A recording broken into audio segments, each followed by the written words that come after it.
Zdravím všetkých vesmírnych koubojov, ja som Dávid a v ruke držím Jericho 941. Jedná sa o izraelskú samonabíjaciu pištoľ vytvorenú primárne pre potreby ozbrojených zložiek, napríklad ako záložná zbraň vojakov.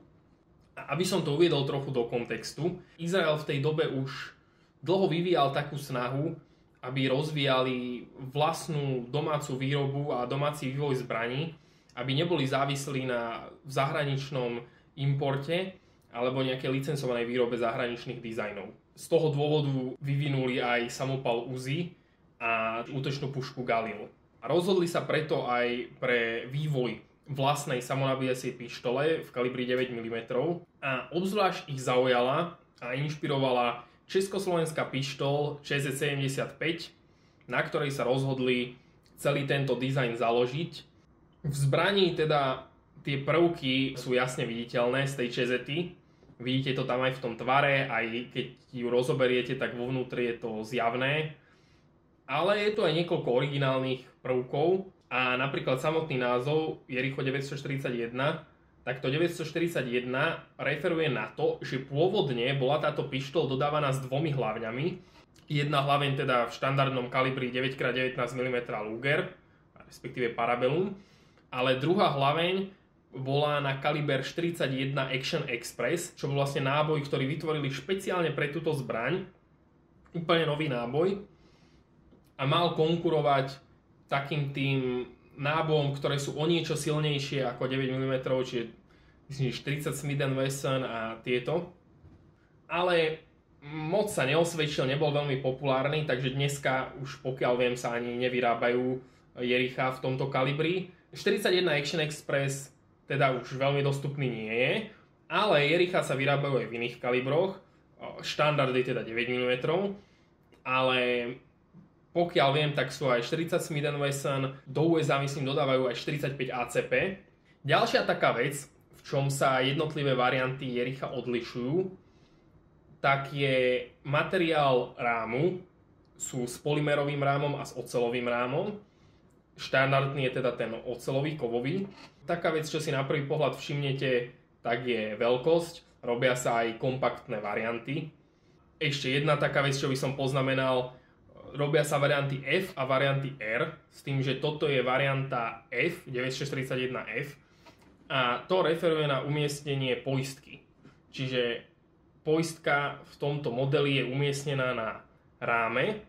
Pri variante R je poistka umiestnená hore na slajde, teda na závery zbrane. Čo sa týka všeobecne nejakých charakteristík, myslím si, že táto pištoľ je veľmi ergonomicky dobre spracovaná, že výborne sa mi drží. A ak ste niekedy strieľali z ČZ-75 alebo teda z nejakých jej variácií, tak vám to bude veľmi familiárne. Napríklad aj ten samotný slajd, podobne ako pri ČZ-te, tak je veľmi úzky. To je aj výhoda, lebo tým, že tá zbraň je celkom ťažká a naozaj je, myslím si, že ťažšia než ČZ-75, a tým, že vlastne ten slide, teda tá masa, ktorá sa hýbe pri streľbe, je dosť malá, tak kombinácia týchto prvkov spôsobuje, že ten spätný ráz je naozaj malý, ale jedna taká drobnosť, ja mám tenké prsty a pre mňa ten slide ako obťahovať je to také náročnejšie, by som povedal, teraz v pohode, ale kebyže mám spotené prsty alebo nejaká vlhkosť, prší vonku, strieľam na strelnici, tak som sa stretol s trápnymi momentami, že som nevedel poriadne obťahnuť slide, lebo sa mi to jednoducho šmýkalo.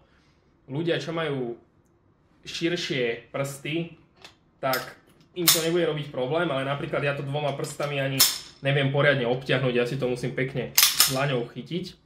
Ale opäť to je vec, ktorá už sa osobitne týka konkrétnych strelcov, s akou zbraňou sa vám lepšie manipuluje. A na Slovensku, v slovenskej a českej streleckej komunite väčšina ľudí držala niekedy v ruke ČZ-75, takže podľa toho si viete predstaviť, že či vám tá zbraň bude vyhovovať. Ak ste strieľali z ČZ-75 a boli ste s ňou spokojní, tak ja si myslím, že s týmto budete určite spokojní. Ďalšia podobnosť s ČZ-tou sú zásobníky. Zbraň berie aj zásobníky z ČZ-75. Toto je ale pôvodný izraelský zásobník.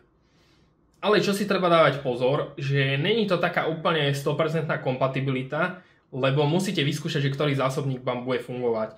Je veľa zásobníkov, ktoré v 675 vám budú fungovať, ale v Jerichu vám nebudú fungovať, alebo vám nebude zachytávať záver v zadnej polohe, alebo budete mať väčšiu mieru závad. Takže treba vyskúšať. A čo ja mám osvedčené, ja mám zásobník Maggar a ten mi funguje. Maggar zásobník určený pre 675 zbrane a ten keď narvem do toho Jericha, tak mi to ide v pohode. Niektorí ľudia na forách tvrdia, že tieto Maggar zásobníky a tieto rôzne 675 zásobníky fungujú lepšie v tom Jerichu, než tie pôvodné izraelské zásobníky robené pre Jericho. Neviem posúdiť, ale ak s tým máte nejaké širšie skúsenosti, tak neváhajte napísať dole do komentárov, podelte sa s ostatnými strelcami a so mňou o váš názor a o vaše skúsenosti. Taký môj záverečný verdikt, čo by som k tomu povedal je, že vzhľadom na to, že žijeme na Slovensku, niektorí diváci možno v Česku, tak keď chcete niečo praktické, k čomu budete mať dostupné príslušenstvo a veci, tak možno by som išiel po tej 675-ke. Ale ak chcete niečo originálne a páči sa vám ten dizajn, tak to Jericho určite nie je zlá voľba a taktiež som veľký fanúšik anime, japonského animovaného seriálu Cowboy Bebop, v ktorom túto zbraň používa hlavný hrdina.